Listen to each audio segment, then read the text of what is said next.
His name is Ezra Benaiah Hezekiah Smith. Ezra was our fourth child, our youngest, and a ball of fun. Some things I liked about him was he would chase me around with his plastic bat. He was terrible in the car, so usually we get to watch something on an iPad or something for part of the time. Not on those road trips.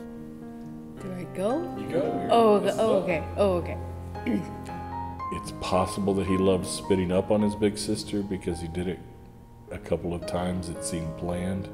I remember his waddle. It wasn't really a run, it was just a waddle that he used to get from place to place. Sometimes I would reach my hand up behind him and I would pluck his hair and he wouldn't know who it was, so it was really funny. Izzy would just stomp around the living room and he would just crack up. He would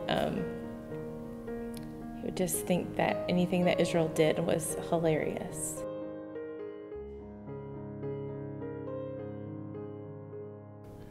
And I remember packing all of them up and saying, "I will see you in a week," and thought nothing of it. The kids and I were in Abilene for a week to visit my mom and to attend a consignment cell that we've been going to for many years. March 1st, that morning, we were playing marbles, so we would make a track and we would roll the marbles to see who got first. The first thing that I remember is that I had gotten all of my math done, and we were really excited about that because we thought that we'd be able to go somewhere and just eat out as a family.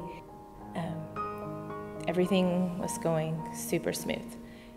The boys were playing, they were building towers, and Ezra was crashing them down. The girls were getting their school done without complaint, and we were just enjoying the morning together. Right before he went to go take a nap, we played tag and hide and seek. Late morning, I put Ezra down for his morning nap. He slept, we finished school, cleaned up my mom's house from the wreckage of kids, and we were ready to go. And I had packed all his food, and I walked in to get him up out of his bed, and he wasn't moving. But then all of a sudden, Mom comes rushing beside me with Ezra in her arms saying, "Call 911, call 911. His face was all discolored, and it wasn't really registering yet, but he wasn't moving. Class got interrupted by the assistant principal, and he said, "You need to call your wife." We don't. And I said, "You know what it's about?" He said, "I have no idea, but you need to call her right now." And I started CPR as I was talking to the 911 operator. But in my heart right then, I knew it was gone.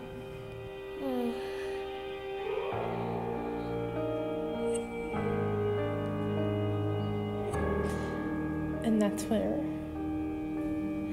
a joyous circus turned into a bit of a nightmare.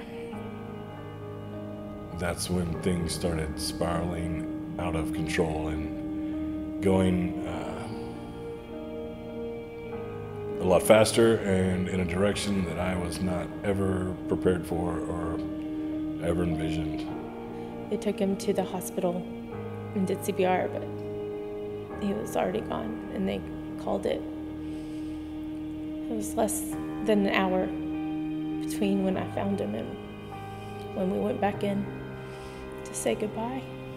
Before I left town in San Antonio, I had gotten called by Michelle, and I'd gotten told by a good family friend that it was all over, that there was nothing that I could do, and that I then just had to drive the remaining 4.5 hours, knowing that